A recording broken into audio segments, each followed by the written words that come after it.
వి gold trusted gold buyers మీరు తాకట్టు పెట్టిన బంగారాన్ని విడిపించి ఈ రోజు ఉన్న మార్కెట్ ధరకు కొనబడను.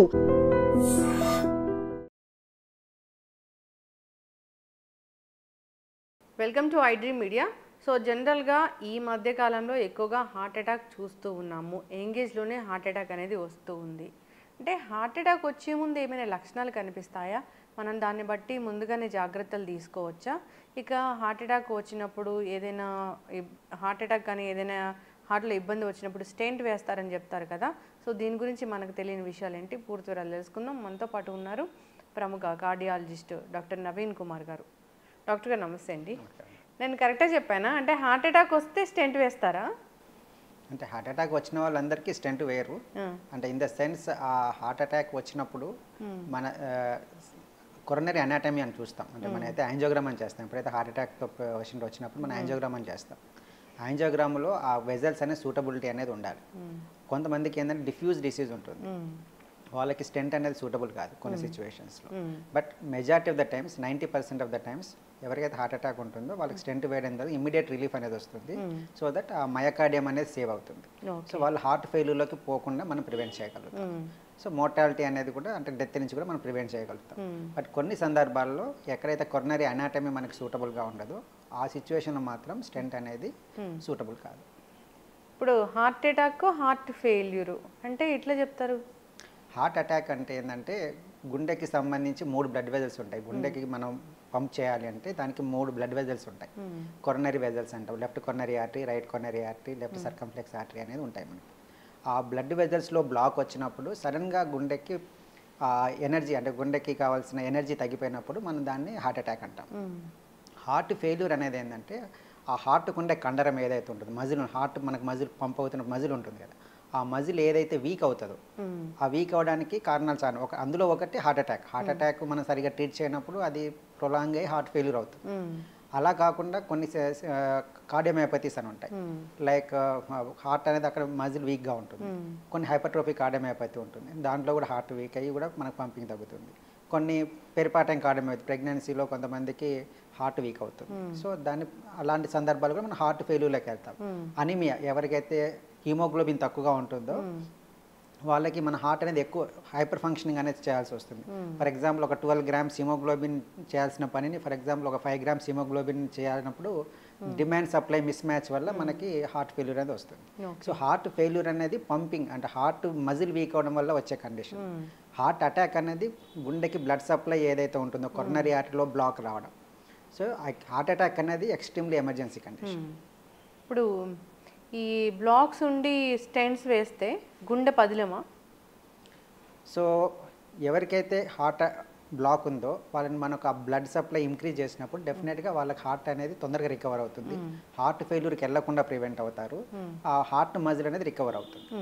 సో ఎవరికైతే హార్ట్ అటాక్ ఉండి మనం ఇమీడియట్గా స్టెంట్ వేయగలిగి వాళ్ళకి బ్లడ్ సప్లై ఇంప్రూవ్ చేయగలిగితే డెఫినెట్గా వాళ్ళకి మజిల్ అనేది ఇంప్రూవ్ అవుతుంది. సో వాళ్ళు మనం డెత్ నుంచి ప్రివెంట్ చేయగలం. ఇప్పుడు ఒక స్టెంట్ వేశారు, ఒక అంటే ఆర్టరీస్లో బ్లాక్ అంటాము మనం, కొరనరీ ఆర్టరీ బ్లాక్ అంటాం. ఒక దానికి బ్లాక్ వచ్చింది, అక్కడ మనం స్టెంట్ వేశారు అంటే మిగతా వాటికి వచ్చే ఛాన్స్ ఉండదా డాక్టర్ గారు?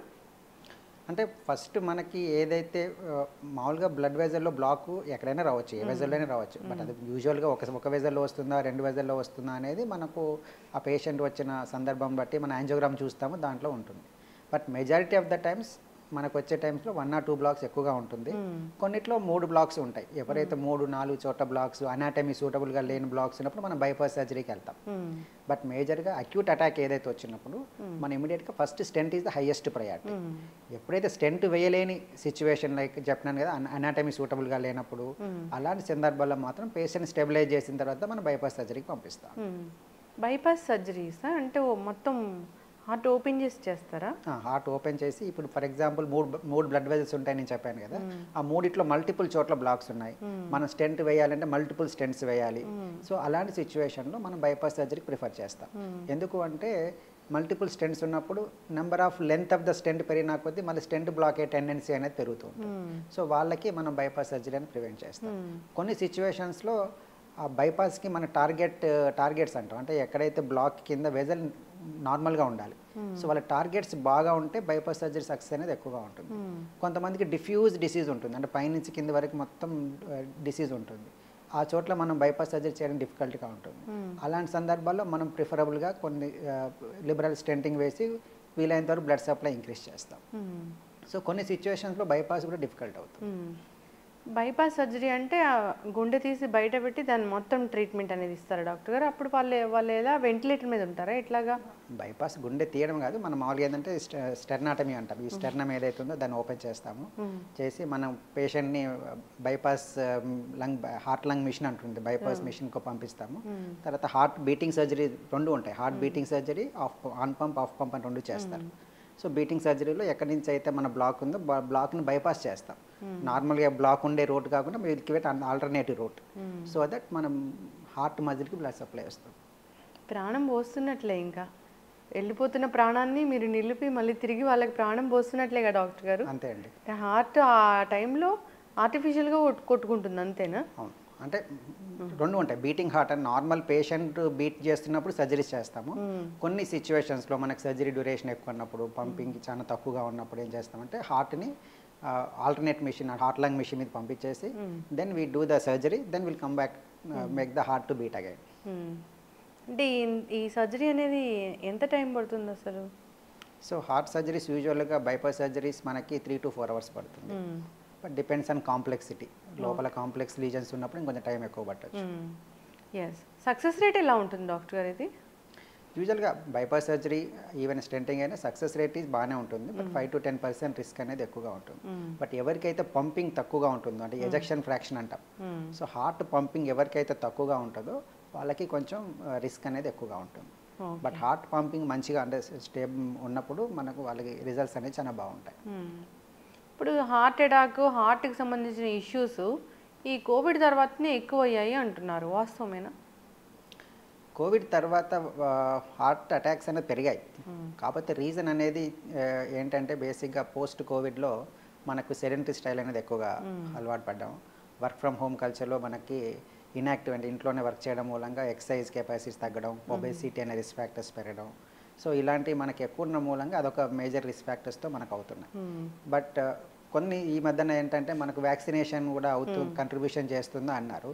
But initial studies they show that కొంచెం బ్లడ్ క్లాటింగ్ టెండెన్సీ వ్యాక్సినేషన్ వల్ల ఉంటుంది అని చెప్పారు.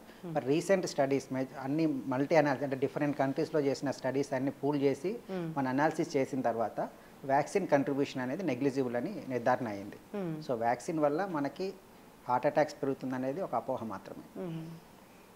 వ్యాక్సిన్ వల్ల కాదు, రక్తం గడ్డకట్టడం వ్యాక్సిన్ వల్ల, ఒక టైప్ ఆఫ్ వ్యాక్సిన్ వేసుకుంటే రక్తం గడ్డకడుతుంది అట్లాంటివి ఏం లేవు అయితే? అలానే ఇనిషియల్ స్టడీస్లో మనకు కొన్ని స్టడీస్ వల్ల తెలిసింది. బట్ వెన్ వీ పూల్ అంటే డిఫరెంట్ కంట్రీస్ డేటా పూల్ చేసిన తర్వాత మనకు వచ్చిన ఆన్సర్ ఏంటంటే వ్యాక్సిన్ కంట్రిబ్యూషన్ అనేది వెరీ వెరీ నెగ్లిజిబుల్. ఈ రక్తం గడ్డకట్టడం అనేది, అంటే గుండెకు వెళ్ళే రక్తనాళాల్లో రక్తం గడ్డకట్టడం అనేది అసలు ఎందుకు జరుగుతుంది? సో ఒకటేంటంటే మనకి బాడీలో ఈ blood vessel, coronary blood vessel ఏమవుతుందంటే కొలెస్ట్రాల్ డిపాజిషన్స్ అనేది స్లోగా జరుగుతుంటుంది. ఇది ఓవర్ నైట్లో క్లాట్ అనేది జరగదు. సో బాడీలో ఆల్రెడీ ఒక ప్లాక్ అనేది డిపాజిట్ అవుతుంది బ్లడ్ వెజల్ లోపల. మనకి ఎప్పుడైతే రిస్క్ ఫ్యాక్టర్స్ ఉంటాయి like hyper tension, BP, obesity, stress, smoking, alcohol, ఇవి ఎవరికైతే ఉంటాయో వాళ్ళకి ఏమవుతుందంటే ఈ బ్లడ్ వెజల్ మీద స్ట్రెస్ ఉండి ఎండోథీలియం లోపల బ్లడ్ వెజల్ ఉండే ఒక లేయర్లో చిన్న ఇంజరీస్, మైక్రో ఇంజరీస్ జరుగుతాయి. ఆ మైక్రో ఇంజరీస్ జరిగి దాంట్లో మనకి అక్కడ కొలెస్ట్రాల్ డిపాజిషన్ ప్రాసెస్ అనేది స్టార్ట్ అవుతుంది. దాన్ని మనం అథెరోస్క్లెరోసిస్ అంటాం. సో అథెరోస్క్లెరోసిస్ వరకు ఒక ప్లాక్ అనేది ఫామ్ అవుతుంది. అది ఇనిషియల్గా ఏంటంటే మన బ్లడ్ సరిపోతుంది, యూజువల్గా ప్లాక్ ఫామ్ అయినా కానీ అది నేరో స్లోగా అవుతుంది కాబట్టి మనకి దాన్ని అడాప్ట్ చేసుకుంటాం. ఎప్పుడైతే మన క్లాక్ రప్చర్ అవుతుందో అది సడన్గా ఆ ప్లాక్కి దాంట్లో టెన్షన్ పెరిగి అది రప్చర్ అయినప్పుడు అది కంప్లీట్ బ్లడ్ వెజల్ మూసేస్తుంది. అది మనం హార్ట్ అటాక్గా ప్రజెంట్ అవుతారు. కొంతమంది ఏమవుతుందంటే హార్ట్ రప్చర్ కాకుండా కూడా ఆ డిసీజ్ అనేది ప్రోగ్రెస్ అయ్యి స్లోగా ప్రోగ్రెస్ అయ్యి నేరో అయిపోతుంది. అలాంటి సందర్భంలో కూడా వాళ్ళు మనకి హార్ట్ అటాక్గా ప్రజెంట్ అవుతారు. ఈ హార్ట్ అటాక్ అనేది ఆల్ ఆఫ్ సడన్గా వస్తుందా? ఒక నెల ముందు, ఒక 10 రోజుల ముందు, 1 వీక్ ముందు, లేదా 1 డే ముందు ఏమైనా లక్షణాలు కనిపిస్తాయి డాక్టర్ గారు? 2 కారణాలు ఉంటాయి. ఒకటేమో సడన్గా రావచ్చు, సడన్గా రావడానికి మేజర్ కారణాలు ఏంటి అంటే స్మోకింగ్. సో ఎవరికైతే క్రానిక్ స్మోకింగ్ హ్యాబిట్ ఉన్న వాళ్ళకి ఏమవుతుందంటే బాడీలో ఆ క్లాట్ ఏదైతే ఉంటుందో నేను చెప్పాను కదా రప్చర్ అవుతుందో సడన్గా రప్చర్ అయ్యి రావచ్చు. బట్ అలా కాకుండా మెజారిటీ ఆఫ్ ద పేషెంట్స్లో మనకి కొంచెం ప్రియంటివ్ సిమ్టమ్స్ తెలుస్తాయి ముందు. మన హార్ట్ అటాక్ రావడానికి కొద్ది రోజుల ముందు కొన్ని నెలల ముందు కూడా మనకు కొన్ని సిమ్టమ్స్ అనేవి తెలుస్తుంది అనమాట. ఎట్లాంటి సిమ్టమ్స్ మేము తెలుసుకోవచ్చు? దాన్ని బట్టి మాకు హార్ట్ అటాక్ వస్తుందో లేదో ముందుగానే తెలుసుకుని డాక్టర్ దగ్గరికి వెళ్ళొచ్చా? వెళ్ళొచ్చు. Majority most of the times మనకు హార్ట్ అటాక్ వచ్చే ముందు ఏంటంటే కొంచెం దూరం నడుస్తున్నప్పుడు మనకు ఆయాసం రావడం కానీ లేదంటే రిట్రోస్టెన్స్ ఛాతిలో బర్నింగ్ ఒక రకమైన బర్నింగ్ పెయిన్ రావడం కానీ ఒక్కొక్కసారి ఏమవుతుందంటే జా పెయిన్ లాగా కూడా ప్రజెంట్ అవుతారు. మనకి జా పెయిన్ రాగానే ఈ థ్రోట్లో చోకింగ్ సెన్సేషన్ లాగా వస్తుంది. ఒక్కొక్కసారి మనం కొంచెం అన్నం తిన్న తర్వాత కానీ చోకింగ్ సెన్సేషన్ లాగా రావడం. ఇంతకుముందు చేస్తున్న పని ఫర్ ఎగ్జాంపుల్ రోజు మనం వాకింగ్ వెళ్ళినప్పుడు ఒక 1 కిలోమీటర్ వెళ్ళామనుకోండి, ఈరోజు ఒక ½ కిలోమీటర్కే మనకు ఒక అనీజినెస్ ఫెటిగ్ అనేది రావడం. సో ఇవన్నీ కూడా మనకి ప్రియంటివ్ సిమ్టమ్స్. మన హార్ట్ అటాక్ రావడానికి ఈ సిమ్టమ్స్ ముందుగా మనకు తెలుస్తాయి. But most of the times ఏంటంటే అది మనం దాన్ని రికగ్నైజ్ అంటే మనం ఇగ్నోర్ చేస్తూ ఉంటాం.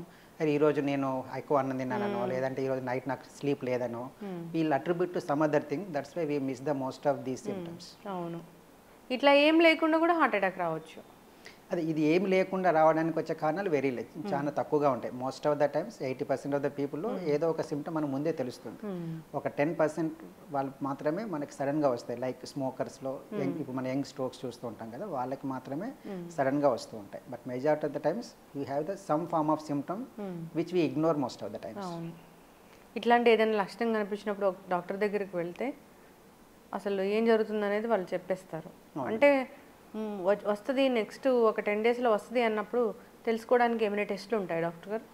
ఒకటి మనకి ఎప్పుడైతే నేను చెప్పిన సిమ్టమ్స్ ఏదైనా పెయిన్ యాంగిల్ ఆఫ్ ద జా నుంచి అబోవ్ ద అంబులికస్ వరకు ఏ పెయిన్ వచ్చినా మనకు కొంచెం ఎగ్జర్షన్ అంటే కొంచెం యాక్టివిటీతో కూడా మనలో ఆ సిమ్టమ్స్ చెస్ట్ పెయిన్ కానీ ఆయాసం కానీ ఫెటిక్ కానీ అనీజీనెస్ కానీ అనిపించినప్పుడు మన డాక్టర్ని సంప్రదించి టెస్టులు చేయించుకోవడం వల్ల మనం ఎర్లీగా డిటెక్ట్ చేయగలం. అంటే జనరల్గా టెస్ట్లు అంటే బ్లడ్ టెస్ట్ ఉంటుందా? రెండు ఉంటాయి టెస్టులు. అందులో ఫస్ట్ చేయగలిగింది ఏంటంటే ఈసీజీ అనేది ఒక టెస్ట్, ఎలక్ట్రోకార్డియోగ్రామ్ అంటాం. సో ఈసీజీ అనేది మొదటి test which is to be done. So ఎప్పుడైతే మన ఈసీజీలో నార్మల్ ఉండి మనం ఇంకా సస్పిషన్ ఉన్నప్పుడు మనం వాళ్ళకి ట్రోపోనిన్ ఐ అని ఒక టెస్ట్ చేస్తాం. సో అది బ్లడ్ టెస్ట్. దాంట్లో ఏమవుతుందంటే మనకు ఎప్పుడైతే మనకు ఆ సిమ్టమ్స్ ఉండి మనకు ఈ ఈసీజీ ద్వారా బయటనప్పుడు ట్రోపోనిన్ ఐ ద్వారా కూడా బయటపడుతుంది. సమ్ టైమ్స్ ఇంకా మనం ఫర్దర్గా ఏంటంటే 2D ఎకో అనే టెస్ట్ ఉంటుంది. 2D ఎకో ఏమవుతుందంటే బాడీ కాంట్రాక్షన్లో కొన్ని చేంజెస్ వస్తాయి. ఒక segment of the heart contraction తగ్గడం కానీ అలాంటి వల్ల కూడా మనం హార్ట్ అటాక్ని ఎర్లీగా గుర్తు చేయగలం. ఇవన్నీ కాకుండా కూడా నార్మల్గా ఉన్నప్పుడు మనం ట్రెడ్మిల్ టెస్ట్ అని ఒకటి ఉంటుంది. ట్రెడ్మిల్ అంటే పేషెంట్ని ఎగ్జర్షన్ చేపిస్తాం.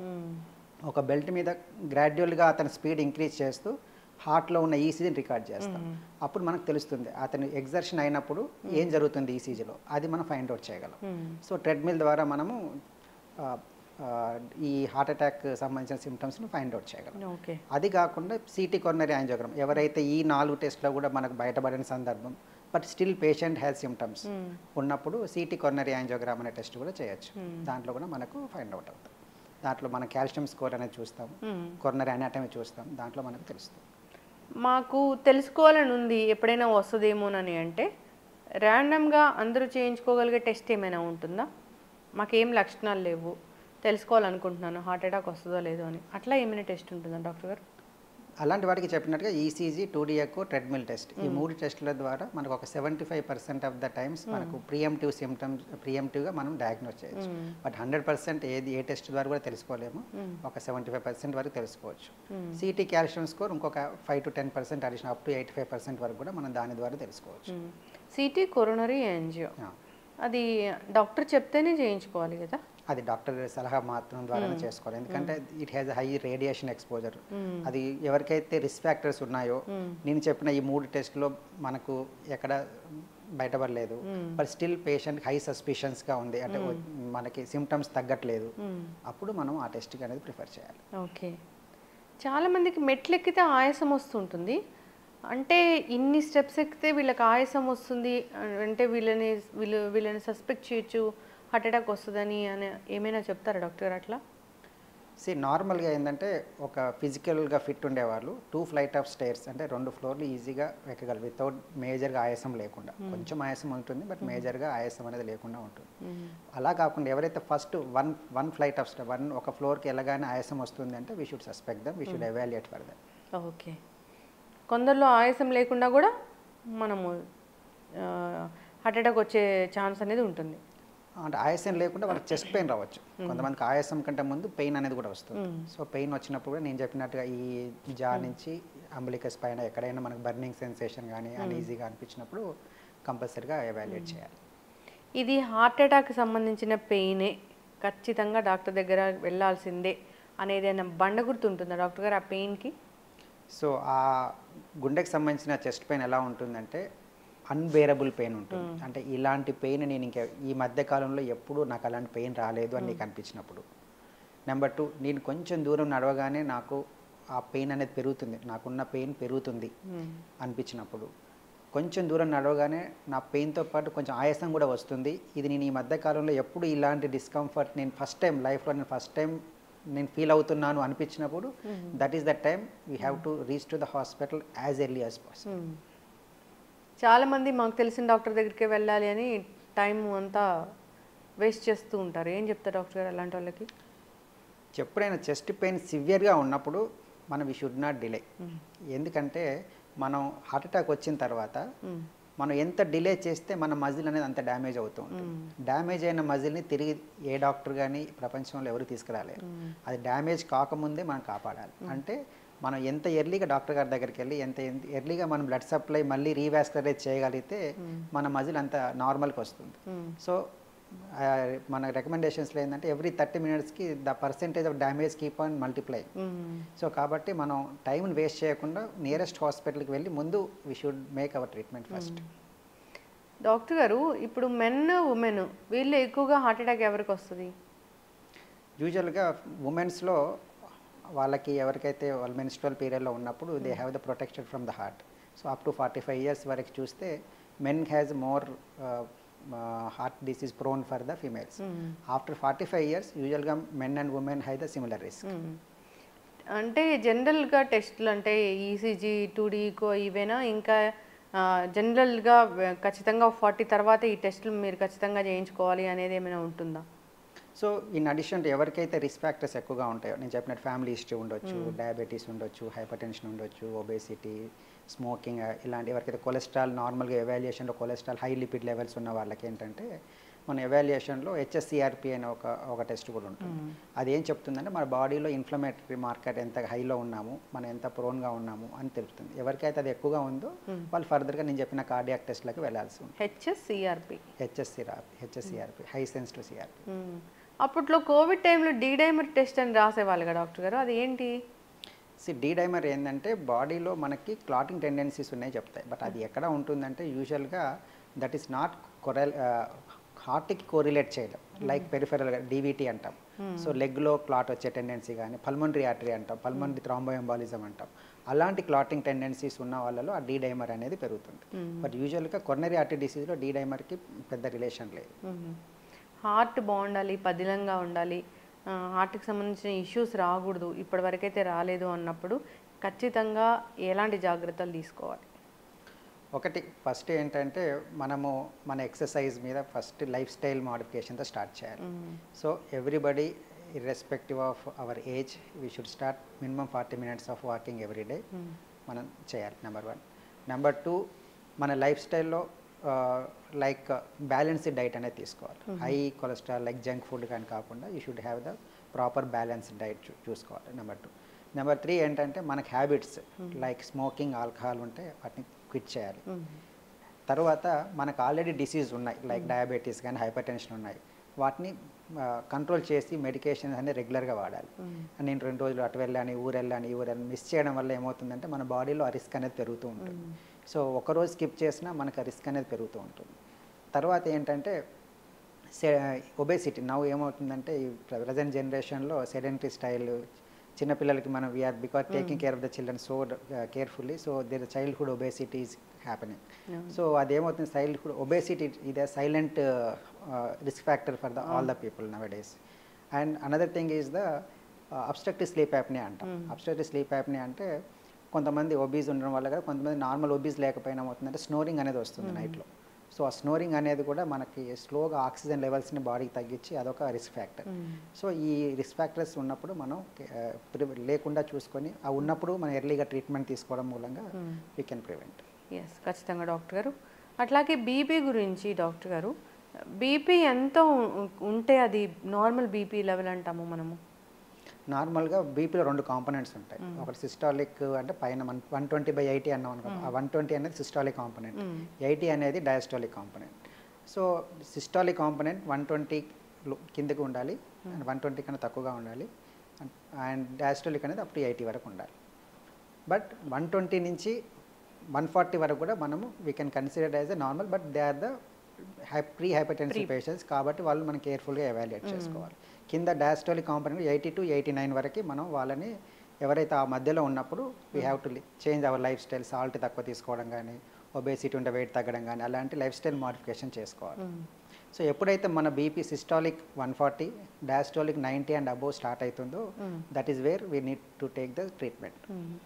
ఒక్కొక్కసారి సిస్టాలిక్ తక్కువ కరెక్ట్గా ఉండి 120, డయాస్టాలిక్ మాత్రం కొందరిలో ఎక్కువగా ఉంటుంది, 86, 87, ఒక్కొక్కసారి 90 వరకు ఉంటుంది. అది బీపీ అంటామా మనము? ఏదైనా సిస్టాలిక్ 140 అబవ్ ఉన్నా, డయాస్టాలిక్ 90 అబవ్ ఉన్నా, ఐదర్ ఆఫ్ దెమ్ ఏ ఒక్కటి ఎక్కువగా ఉన్నా మనం వాళ్ళ హైపర్ టెన్షన్ కిందనే ట్రీట్ చేయాలి, వాళ్ళకి ట్రీట్మెంట్ స్టార్ట్ చేయాలి. ఒకవేళ డయాస్టాలిక్ మాత్రమే ఎక్కువగా ఉంటే ఏమవుతుంది డాక్టర్ గారు? డయాస్టాలిక్ అంటే ఏంటంటే మనకు కాంట్రాక్షన్ బాగుంటుంది, రిలాక్సేషన్లో మనకు ప్రాబ్లం అనమాట. సో డయాస్టాలిక్ ఇండైరెక్ట్ మీనింగ్ మనకు అది తెలుస్తుంది. హార్ట్ రిలాక్సేషన్లో మనకి ప్రాబ్లం అనుకుని తెలుస్తుంది. సో మనం అది చేయనప్పుడు ఏమవుతుందంటే again it will may lead in to the heart failure. Okay. So మన డయాస్టాలిక్ హార్ట్ ఫెయిల్యూర్లో వెళ్ళే ఛాన్స్ ఎక్కువగా ఉంటుంది. కాబట్టి మనం సిస్టాలిక్ కాంపోనెంట్ అయినా డయాస్టాలిక్ కాంపోనెంట్ అయినా both are equally important. Both మనకి జనరేట్ అయ్యేది హార్ట్ నుంచే జనరేట్ అవుతుంది. సో సిస్టాలిక్ ఎక్కువ ఉన్నా మనకు హార్ట్ మీద లోడ్ పడుతుంది, డయాస్టాలిక్ ఎక్కువైనా మనకు హార్ట్ మీద లోడ్ పడుతుంది. కాబట్టి ఐదర్ ఆఫ్ దెమ్ ఉన్నా మనం we have to take the treatment. Yes, ఖచ్చితంగా డాక్టర్ గారు. సాల్ట్ అనేది తక్కువ తీసుకోవాలి, వాటర్ అనేది ఖచ్చితంగా సఫిషియెంట్ వాటర్ అనేది ఉండాలి. బీపీ ఉన్న వాళ్ళు ఫస్ట్ నుంచి హైడ్రేషన్ అనేది అందరికీ ఇంపార్టెంట్. బికాజ్ హైడ్రేషన్ వల్లనే మన బాడీలో ఎవ్రీ సెల్ ఈజ్ ఫంక్షనింగ్ కాబట్టి హైడ్రేషన్ అనేది ఎక్స్ట్రీమ్లీ ఇంపార్టెంట్. నెక్స్ట్ సాల్ట్ అనేది తక్కువగా తీసుకోవాలి. సాల్ట్ అనేది ఈజ్ మెయిన్. సాల్ట్ వల్ల ఏమవుతుందంటే బాడీలో ఎక్కువ ఫ్లూయిడ్ అక్యుములేట్ అవ్వడం కానీ, హార్ట్ మీద లోడ్ పడడం కానీ జరుగుతుంది. సో లో సాల్ట్ డైట్ అనేది primary aim for the hyper tension management. తర్వాత నేను చెప్పిన రిస్క్ ఫ్యాక్టర్ మేనేజ్మెంట్ అనేది తర్వాత. ఎస్, ఖచ్చితంగా డాక్టర్ గారు చాలా చక్కగా చెప్పారండి. సో ఏదైనా హెల్దీ లైఫ్ స్టైల్ మెయింటైన్ చేయాలి. కొంచెం మనకి ఏదైనా డౌట్ ఉంటే ఒకసారి డాక్టర్ దగ్గరికి వెళ్ళడం మంచిది. మనంగా సొంతంగా గూగుల్ చేసుకోవడం, సొంత వైద్యాలు చేసుకోవడం కన్నా. అంతేకాదు టెస్టులు అనేవి డాక్టర్లు చెప్పినప్పుడు చేయించుకుంటేనే మంచిది. చాలామంది కూడా ఎక్కువ ఇన్ఫర్మేషన్ ఉందని టెస్టులు చేయించుకుంటూ ఉంటారు, దానివల్ల కూడా ఏం ఉపయోగం ఉండదు. అంతేకాదు ఇప్పుడు బ్లడ్ థిన్నర్స్ అని ఎక్కువగా వాడుతూ ఉన్నారు డాక్టర్ గారు, డాక్టర్ ప్రిస్క్రైబ్ చేయకుండానే. సో అట్లాంటివి వాటి గురించి ఒక 2 మాటలు ముగిద్దాం మనం. ఓకే. సో బ్లడ్ థిన్నర్స్ అనేది అందరికీ అవసరం లేదండి. సో ఎవరికైతే రిస్క్ ఫ్యాక్టర్స్ ఉన్నా కానీ ప్రొఫైలాక్టిక్గా మనం బ్లడ్ థిన్నర్స్ వాడాలని ప్రజెంట్గా రికమెండేషన్ ఎక్కడా లేదు. సో కాబట్టి బ్లడ్ థిన్నర్స్ అనేది ఎవరికైతే హార్ట్ అటాక్ ఉందో, ఎవరికైతే ఆల్రెడీ జబ్బు అంటే హార్ట్ అటాక్ వచ్చి అని మిగతా రీజన్స్లో కానీ మనం ఆల్రెడీ బ్లడ్ థిన్నర్స్ అవసరం ఉన్నప్పుడు మాత్రమే వాటిని వాడాలి. యాజ్ ఎ ప్రొఫైలాక్టిక్గా నాకు చెస్ట్ పెయిన్ రాగానే నేను ఒక బ్లడ్ థిన్నర్ తీసుకుంటాను అనేది మాత్రం చాలా రాంగ్ ప్రాక్టీస్ అవుతుంది. ఏమవుతుందంటే చెస్ట్ పెయిన్ అనేది మనకు అసిడిటీలో కూడా రావచ్చు, అల్సర్ వల్ల కూడా రావచ్చు. అలాంటి సందర్భాల్లో మనం బ్లడ్ థిన్నర్ తీసుకున్నాం అనుకోండి, అప్పుడు అల్సర్ పెరిగి బ్లీడింగ్ అయ్యి మళ్ళీ రిస్క్ అయ్యే కూడా ఛాన్స్ కూడా ఉంటుంది. సో ఏదైనా బ్లడ్ థిన్నర్స్ ఇండికేషన్ లేకుండా అంటే అవసరం లేకుండా డాక్టర్ ప్రిస్క్రిప్షన్ లేకుండా మనం తీసుకోవడం అనేది అంత శ్రేయస్కరం కాదు. ఎస్, చక్కగా చెప్పారు డాక్టర్ గారు. హార్ట్ అటాక్ గురించి, వచ్చే ముందు లక్షణాలు, ఇలాంటి వాటి గురించి తీసుకోవాల్సిన జాగ్రత్తలు ఫాలో అవ్వాలని కోరుకున్నాం. ఈ హార్ట్కి సంబంధించిన ఇష్యూస్ గురించి మనం సిరీస్ కంటిన్యూ చేద్దాం డాక్టర్ గారు. రకరకాల ఇష్యూస్ గురించి మనం డిస్కస్ చేద్దాము. చక్కటి ఇన్ఫర్మేషన్ అండి, ధన్యవాదాలు. Sir, one life lesson what medicine has taught you. Whatever you can do without expecting. But I really believe మన పాజిటివ్ యాటిట్యూడ్ ఉంటేనే మనం ఏదైనా సాధించగలం. గట్ని మనం కరెక్ట్గా డీల్ చేసినట్లయితే అది మనకి పాజిటివ్ హార్మోన్స్ ని రిలీజ్ చేస్తుంది. షుగర్ వచ్చిన వాళ్ళ పరిస్థితి ఏంటి? పొట్ట దగ్గర పెరిగితే దాన్ని ఆండ్రాయిడ్ అంటారు, ఆండ్రాయిడ్ ఫోన్ కదా. అసలు థాట్స్ ఎందుకు వస్తాయి? బ్రెయిన్ డెడ్ అంటే దానికి ప్రపంచం అంతా కూడా కొన్ని నిర్దిష్టమైనటువంటి లక్షణాలు ఉంటాయి. మానసికంగా ధైర్యంగా ఉంటే క్యాన్సర్ జయించవచ్చు. You are a doctor for a cause sir, అంతే. వాళ్ళకి వచ్చిన ఆదాయం కాకుండా ఫ్రీ సర్వీస్ ఎంతమందికో చేస్తుంది.